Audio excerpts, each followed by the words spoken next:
In this video, we're going to talk about programmer-defined exceptions.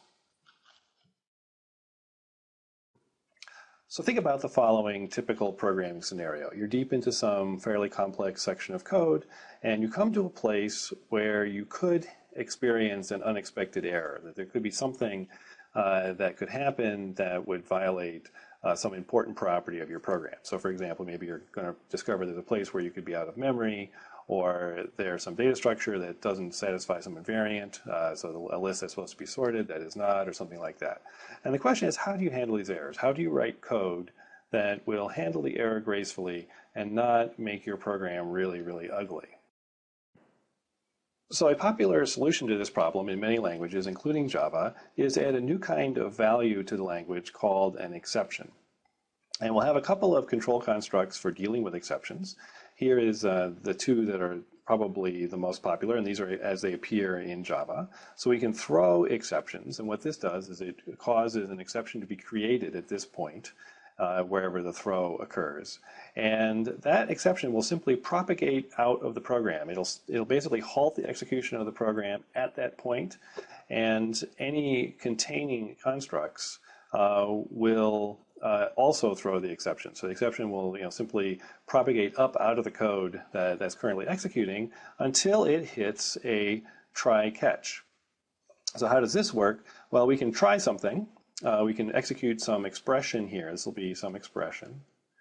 And if this expression throws an exception, if a throw occurs somewhere inside this expression, then we will catch that exception, and there can be a binding here to say what we're going to call the exception value. So this is like a let. We'll grab the exception that comes out of here. We'll call it x, and then we can execute this piece of cleanup code to handle the exception in some way.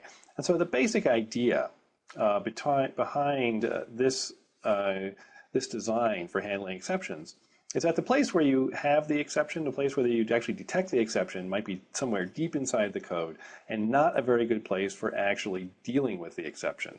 So what you want to do is get out of that part of the code, get back to some higher level point where you can clean things up, deal with the exception, and then retry perhaps some larger block of code. Here's a little example of using exceptions. So here we have our main method. And what are we going to do? We're going to have a try block that just calls a function x. And if that raises an exception, then we will catch the exception. In this case, we don't do anything with the exception. We just print out a message saying there was an error, and we terminate the program. So we don't do anything very smart, but we do catch the exception and at least print out an error rather than just terminating. So what does x do? Well, x simply throws an exception. So this function x allocates an exception object. This is just a value, this is just a class like everything else, but it has a special property that it can be thrown. So when we throw it, that's when x terminates abnormally, and we end up in the catch block of the try-catch expression back in the main method. Now, in the last couple of slides, I gave you a very informal description of how exceptions work, and it might not have been very clear, and in fact, it's hard, I think, to give a very clear description without some kind of formal description of how exceptions are supposed to behave. But fortunately, we've looked at operational semantics in this class, and so now you're familiar with those kinds of descriptions of language behavior, and I can actually describe to you pretty succinctly how try-catch actually really works. All right, so we're going to give operational rules here for try-catch expressions. And just notice, I just point out here that I have some kind of font problem, and so I had to write in the turnstiles by hand in this slide. So those handwritten characters are all supposed to be the turnstile character. Now, to more important things, there's a distinction with exceptions. Okay, there are two kinds of states that an exception object could be in. It could just be an ordinary value. So when I say new exception object in Java, so when I say something new that's of the exception class, it's just an ordinary value. At that point, it just behaves like any other object. But then there's a distinction when the object is thrown. So when the exception is actually thrown, it becomes a special kind of value, and it gets treated differently. All right, so we're going to distinguish between an ordinary object v, okay, and objects that have been thrown, okay, which are then active exceptions. All right, so let's take a look at some of the operational rules for the exception constructs.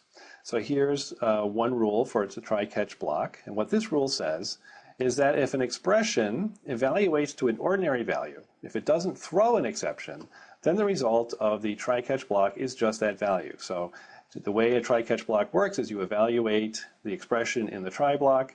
If that terminates normally with a value, then the result of the whole expression is just that value. All right?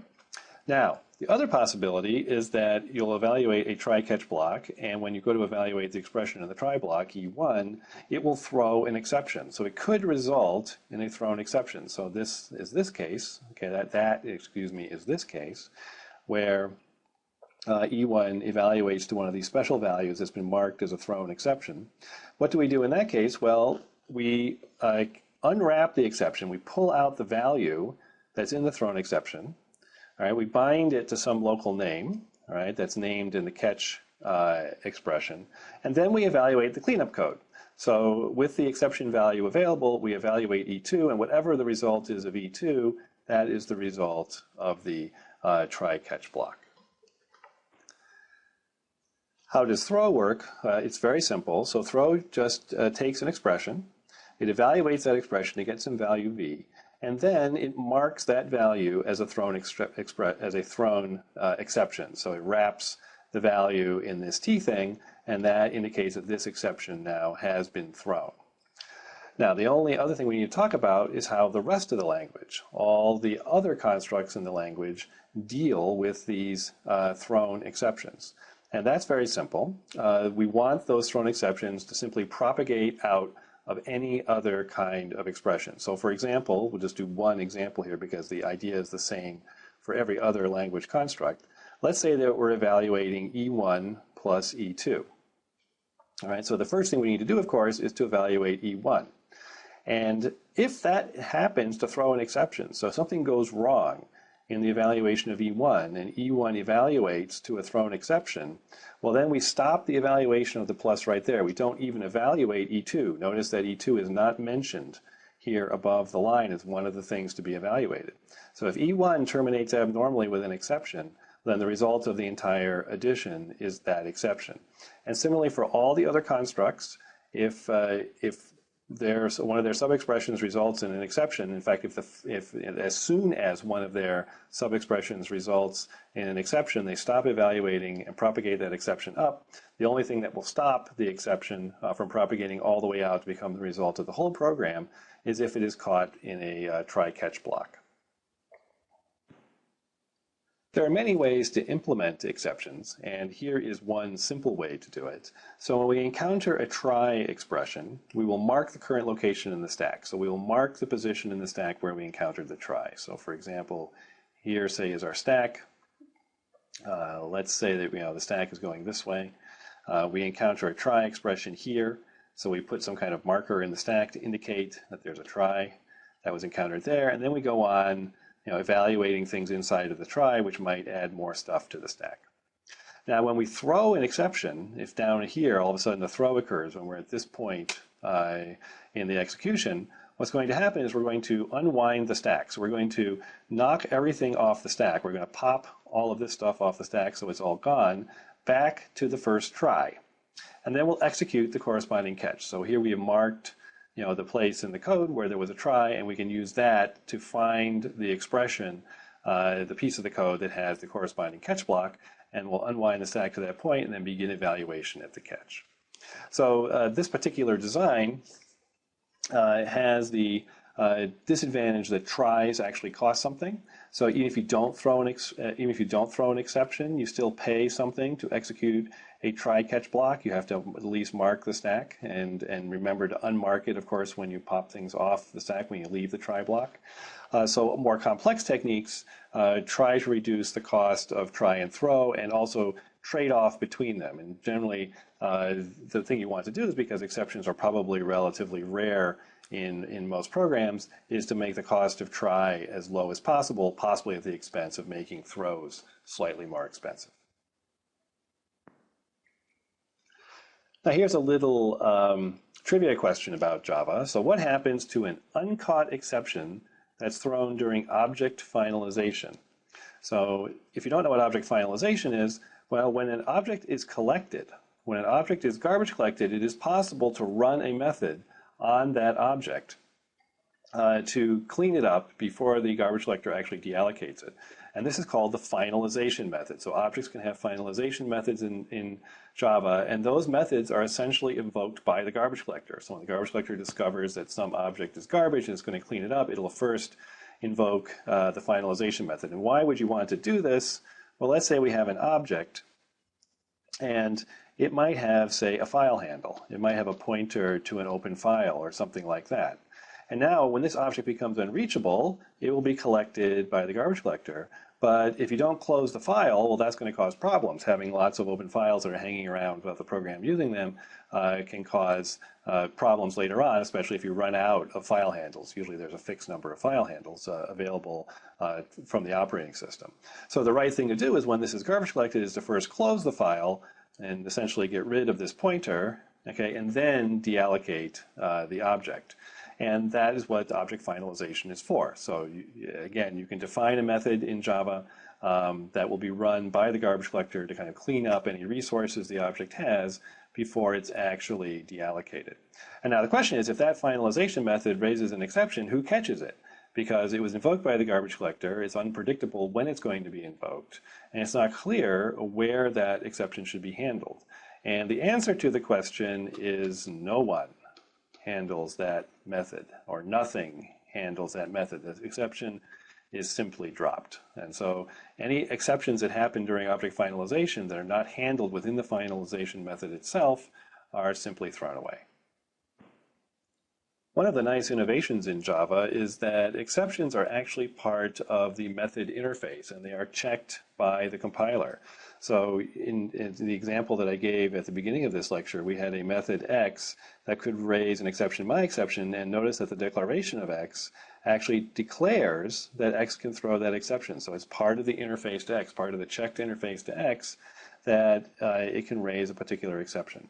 And why would you want to check this at compile time? Well, the observation that was made actually in the original Java project was that there were many exceptions that could be raised by Java programs, and people easily lost track of what possible exceptions could be raised. They didn't know what exceptions they had to handle. And in fact, when they added this to the language, the compiler would actually enforce now that a method declared every exception it could raise. They discovered lots of places in the compiler where there were exceptions being raised but not properly handled. And so this led to better error handling in the Java compiler itself. And I think people generally agree that this has been a good idea because it helps programmers to write more robust code because they can see exactly which exceptions they have to handle. Now, there are some exceptions to this rule.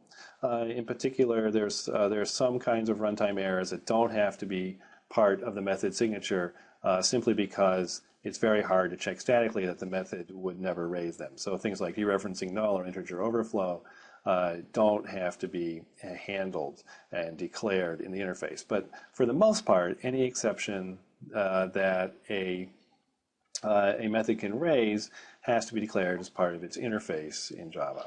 And then there are other mundane type rules about the particular design for exceptions in Java. So for example, throw has to be applied to an object of type exception. It can't be applied to an object of an arbitrary type.